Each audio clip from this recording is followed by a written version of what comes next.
Hello everyone. इस video में हम देखेंगे स्टैंडर्ड 10th में जो स्टैंडर्ड मैथ्स के जो पेपर होते हैं गाला के, ओके, उसके पेपर 1 का सेक्शन ए हम देखेंगे। मैंने बेसिक मैथ्स के सारे पेपर करवा दिए, अगर आपने ना देखो तो लिंक डिस्क्रिप्शन में वो मिल जाएगा।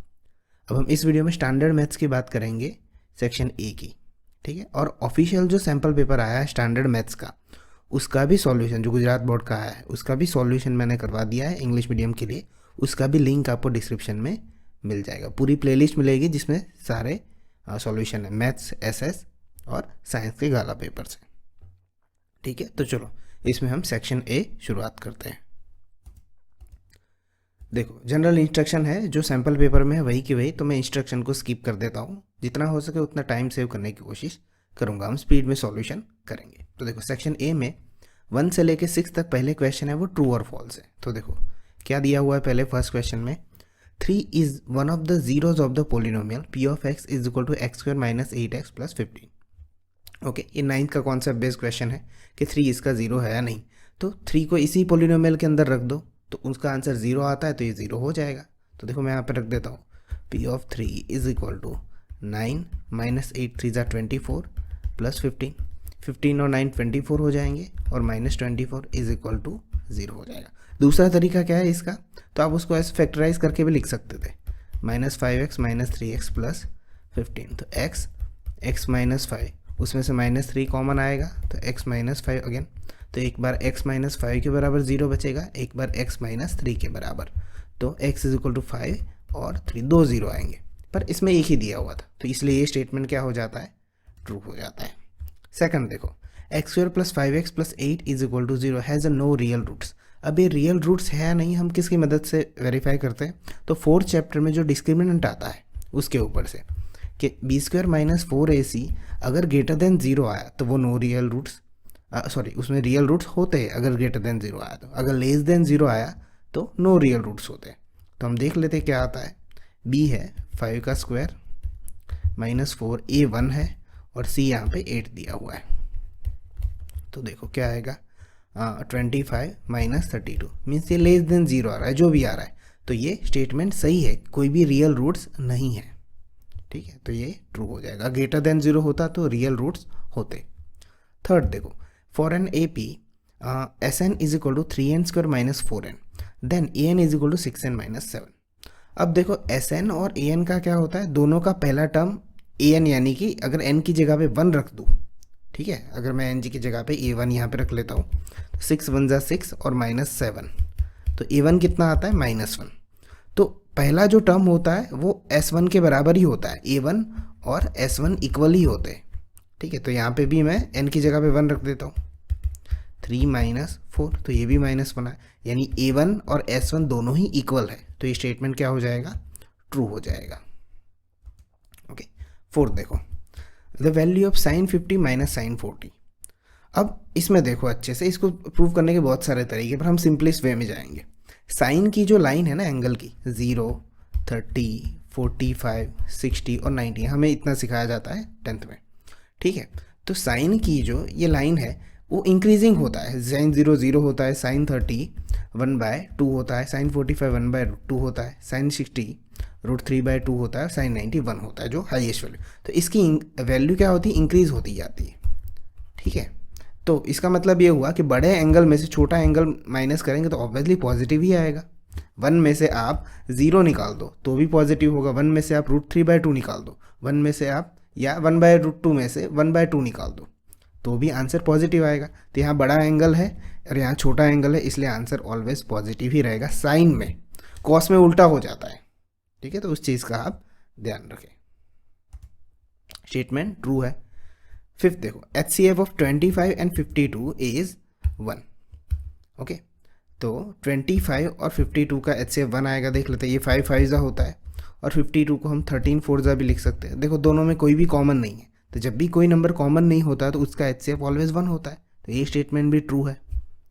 6 देखो, if 4a is a solution of 2x plus 3y is equal to 23 then a is equal to 5। तो हम चेक करते हैं, x की जगह पे 4 रख दो और y की जगह पे 3 a रख दो, 3 × a is equal to 23, 2 4 8, 3 A ज़ा 3A एंड 23, तो 3A इज इक्वल टू 23, 8 उस तरफ जाएगा तो माइनस हो जाएगा, which means A is equal to 15/3, तो A इज इक्वल टू कितना आया 5, जो कि यहाँ पे दिया हुआ है। ठीक है, तो ये स्टेटमेंट भी ट्रू था, पहले पेपर में सारे स्टेटमेंट ट्रू है यहाँ पे दिए हुए। चलो आगे देखते हैं, 7 से लेके 12 तक FIBs है। For a given frequency distribution it's median can be found out by drawing ads column graph, frequency curve, frequency polygon या ओजाइव। इसका आंसर होगा ओजाइव। क्वेश्चन नंबर 8 देखो, it's not possible that probability of an event is. अब देखो probability हमारी 0 और 1 के बीच में ही होती है, तो फ्रैक्शन में ऐसा कभी भी क्वेश्चन आए तो देखो किसकी वैल्यू 1 से ज़्यादा हो रही है, यानी कि न्यूमरेटर में हम कैसे चेक करते हैं फ्रैक्शन में कि ऊपर वाला नंबर छोटा होना चाहिए, इसमें है तो इसकी प्रोबेबिलिटी हो सकती है, इसमें भी छोटा है न्यूमरेटर, इसमें भी छोटा है, तो इन तीनों में प्रोबेबिलिटी हम कंसीडर कर सकते हैं। पर 5/4 अगर न्यूमरेटर बड़ा हो और डिनोमिनेटर छोटा हो तो उसकी पॉसिबिलिटी नहीं होती है प्रोबेबिलिटी की। ठीक है, तो हमारा आंसर होगा 5/4। 9 क्वेश्चन देखो, अब देखो 9 क्वेश्चन का पहले मैं फंडामेंटल कॉन्सेप्ट आपको बता दूंगा, फिर आपको डायरेक्ट ही आंसर लिखने अगर ऐसा कोई भी क्वेश्चन आता है तो। देखो रेशियो का कॉन्सेप्ट आपको थोड़ा अच्छे से पता होना चाहिए इसके लिए कि P of A is equal to P of A bar 3:7। अब P ऑफ A क्या है, कोई पॉसिबल इवेंट है, और ये क्या है उसकी नॉट पॉसिबल इवेंट है। ओके, तो P ऑफ A हम कैसे निकालते हैं, तो इसी को ही अगर हम ऐसे ले लेते हैं x और y is equal to 3:7।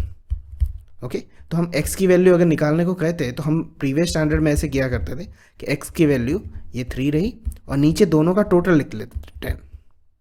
Okay, और यहाँ पे हम क्या करते थे, दोनों का x प्लस वाई का टोटल लिख देते थे, तो मुझे किसकी वैल्यू मिल जाती थी, मैं यहाँ पे लिख लेता, तो मुझे x की वैल्यू इस तरह से मिलती थी, ऊपर x का रेशियो लिखना होता। सिमिलरली y का लिखना होता तो 7/10 और x प्लस वाई हम लिखते, तो मुझे y की वैल्यू मिल जाती है। तो अब देखो यहाँ पे उसी तरह से P ऑफ A है हमारे पास और P ऑफ A बार है, तो इन दोनों का एडिशन एक्चुअली कितना होता है।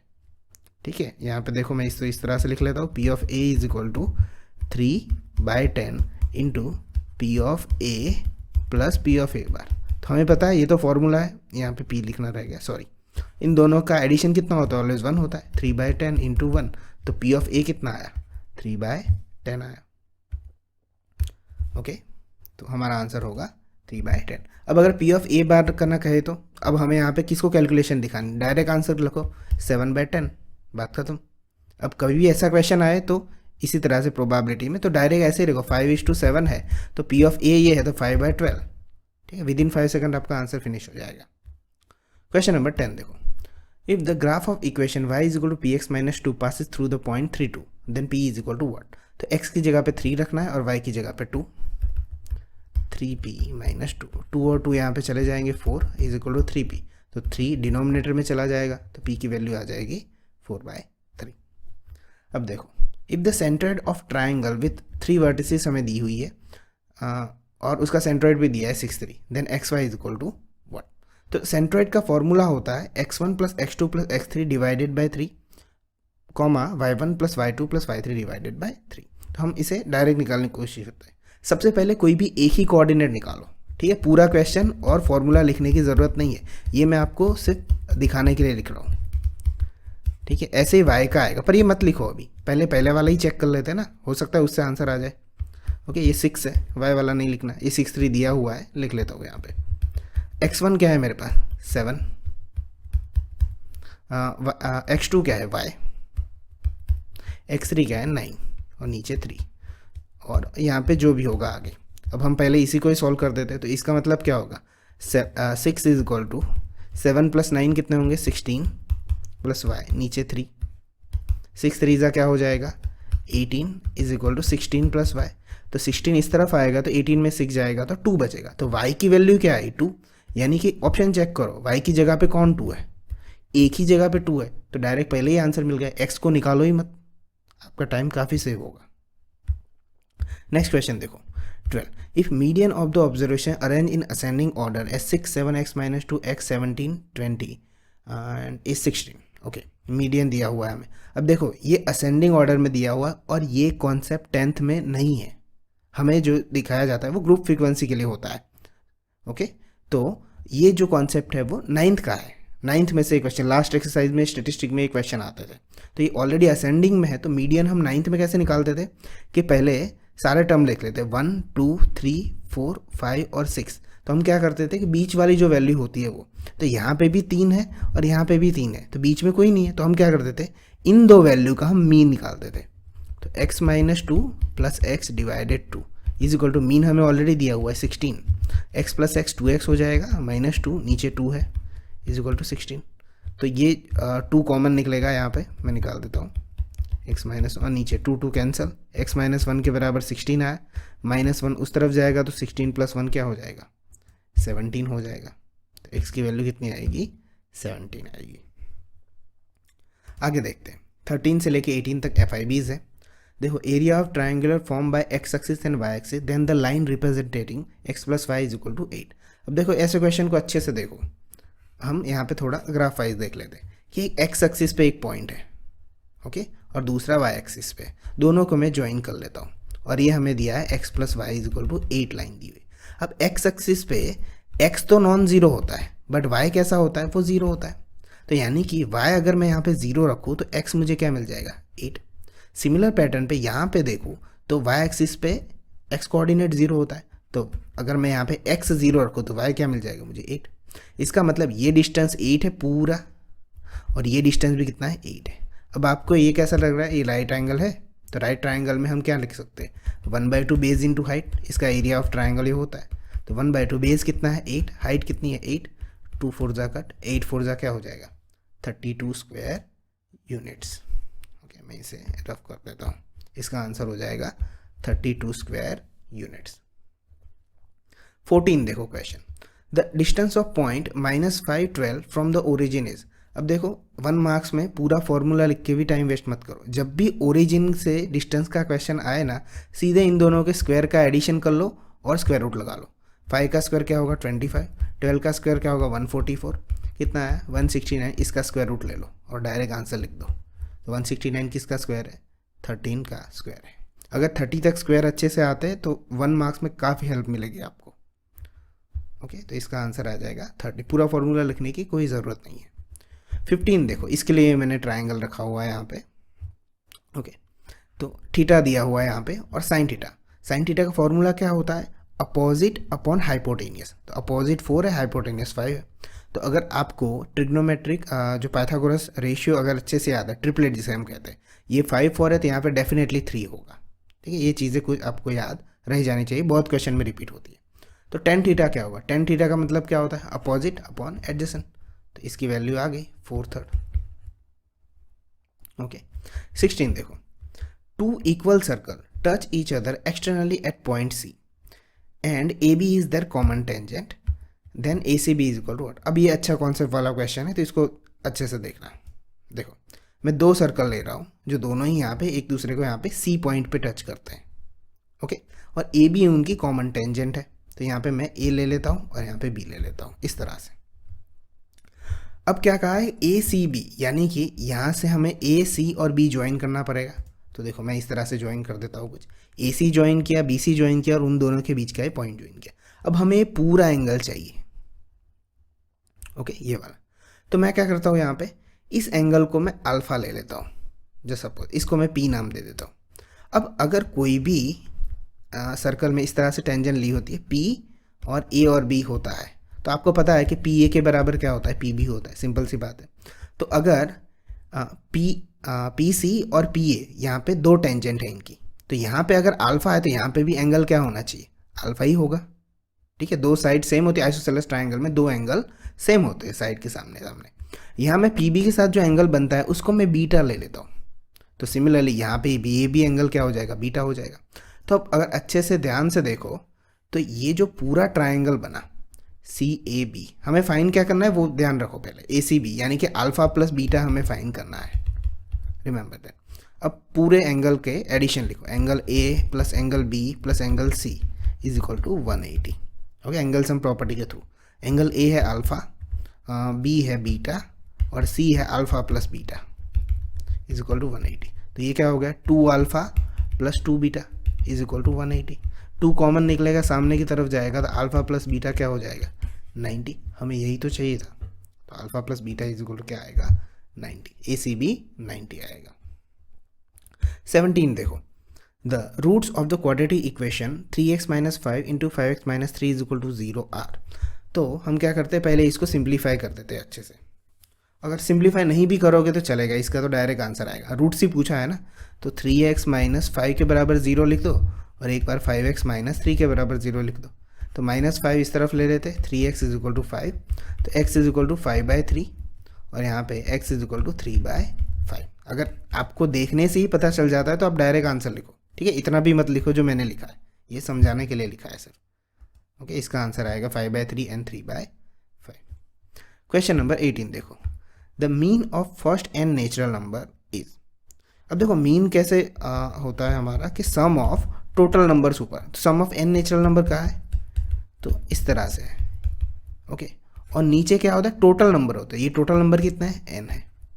अब आपको ये चीज़ पता होनी चाहिए कि sum of total number of n कितना होता है, ठीक है। अगर AP से देखे तो अगर हमें निकालना है तो A के बराबर 1 है, डिफरेंस यहाँ पे 1 है, n दिया हुआ है, an या हम l कहे तो हम Sn निकाल देते हैं। Sn क्या होता है, n/2 a प्लस l। तो n वैसा का वैसा, a है हमारे पास 1 और l है हमारे पास, यानी Sn क्या है हमारा n/2, यहाँ से मैं इक्वल टू हटा लेता हूँ, n प्लस 1। ओके, ये Sn है और नीचे ये n तो था ही, n निकाल दो तो मीन हमारे पास क्या बचा, n प्लस 1/2 ओनली। तो हमारा आंसर होगा n प्लस 1/2। ओके, यहाँ पे सॉरी ये n एक्स्ट्रा आ गया है, आंसर हमारा n प्लस 1/2 रहेगा। नेक्स्ट क्वेश्चन देखते हैं, क्वेश्चन नंबर 19 से 24। If the areas of square and circle are equal. Okay, मैं यहाँ पे उस स्टेटमेंट को लिख लेता हूँ, area of square is equal to area of circle. Area of square क्या होता है, साइड स्क्वायर, और एरिया ऑफ सर्कल होता है पाई आर स्क्वायर। तो इसकी साइड क्या हो जाएगी, रूट पाई, और आर स्क्वायर का आर हो जाएगा, दोनों साइड स्क्वायर रूट। अब हमें पूछा है ratio of their perimeters find करना है हमें। तो पेरीमीटर ऑफ स्क्वायर क्या होता है, 4 इंटू साइड, और रेशियो हमें कहा है सर्कल का भी 2πr। तो देखो 4, साइड हम कितने लेके आए, रूट पाई आर, मैं रूट पाई को लास्ट में लिखता हूँ, 2π और r r cancel, 2 2 cancel, root pi और नीचे पाई, इसका मतलब होता है 2 बार रूट पाई, ठीक है। हम इसे लिख सकते हैं इस तरह से, तो ये कैंसिल, तो मेरे पास सिर्फ क्या बचा, ऊपर 2 और नीचे रूट पाई। तो हमारा आंसर आ जाएगा 2:√π। क्वेश्चन नंबर 20 देखो, the ratio of the volume of the two sphere is 125:64। तो S1 is equal to S1, हम पहले स्फीयर को ले लेते हैं और नीचे S2, दोनों का रेशियो दिया हुआ है 125:164। तो टू स्फीयर है, स्फीयर का फॉर्मूला क्या होता है, 4/3 πr 1/3। ये R1 इसलिए लिखा मैंने क्योंकि S1 है, इसलिए उसकी रेडियस को हमने R1 ले लिया, 4/3 πr 2³ इज इक्वल टू 125/64। ये कट हो जाएगा, तो R1 का यहाँ पे हम दोनों साइड पे क्यूब रूट ले लेते थे, R1/R2। तो 125 किसका क्यूब है, 5 का, और 64 किसका है, 4 का। तो हमारा रेशियो आ गया 5:4। अब हमें एक्चुअली पूछा है डायमीटर का, तो कोई फ़र्क नहीं पड़ता, यही रेशियो आएगा। डायमीटर मतलब क्या होगा, D1/D2, तो 2R1/2R2, तो 2 ऑलरेडी कैंसिल हो जाएगा, तो बचेगा क्या, R1/R2। अगेन आंसर तो 5/4 ही आएगा। नेक्स्ट क्वेश्चन देखो, 21, find the probability that Aahan score more than 40 marks in 50 marks test. अब देखो सबसे पहले कोई भी टेस्ट हो, आपको उसका टोटल आउटकम पता होना चाहिए, जो नीचे हम नंबर लिखते हैं वो फ्रैक्शन में, कि कोई भी पेपर हो 50 मार्क्स का हो तो उसके आउटकम टोटल 51 होंगे, 100 का हो तो 101 होंगे। क्यों, क्योंकि किसी बच्चे के 0 भी तो आ सकते हैं, इसलिए टोटल 51 हो सकता है। अब मोर देन 40 का है, तो 40 से मोर देन कितने नंबर है, 40 से लेके 50 तक 10 नंबर है, ठीक है। तो हमारा यहाँ पे आंसर आ गया 10/51, यही प्रोबेबिलिटी। 22 देखो, one letter is chosen at random from the letter word of probability, find the probability that chosen letter is vowel. सबसे पहले इसे अच्छे से देखो कि टोटल वर्ड कितने हैं ये, ठीक है, 3 4 5 6 7 8 9 10 और 11, तो ये नीचे 11 आ गया। अब वोवेल देखो कितने हैं आपके पास, एक यहाँ पे O है, यहाँ पे A है, यहाँ पे I है और यहाँ पे टोटल कितने हुए 4, तो ऊपर लिख दो उसे 4/11 आंसर हो जाएगा। 23 देखो, what is the HCF of 65 and 117। 65 किसके टेबल में आता है 13 5 जाके, 117 13 9 जा, कॉमन क्या निकला 13, वो हमारा HCF होगा। What are the coordinates of mid point of line segment. Mid point का फॉर्मूला काफ़ी आसान है, फॉर्मूला लिखो ही मत, डायरेक्ट शुरू करो। 7 + 5 12, 12 डिवाइडेड 2 6, 10 + -2 यानी कि 10 - 2 8, 8/2 4, तो डायरेक्ट आंसर आ रहा है 6 और 4। ठीक है, तो यहाँ पे पेपर 1 फिनिश होता है। मैंने सॉल्यूशन स्पीड में किया है ताकि टाइम बहुत सारा सेव हो जाए। अगर कोई भी क्वेश्चन नहीं समझ में आया तो आप कमेंट में पूछ सकते हो, और सेकंड पेपर में कुछ ट्रिक्स वगैरह की ज़रूरत पड़ेगी तो सेकंड पेपर भी अच्छे से देख लेना। अभी नेक्स्ट मेरा उसी पे वीडियो आएगा। ठीक है, मिलते हैं नेक्स्ट वीडियो में, तब तक के लिए बाय।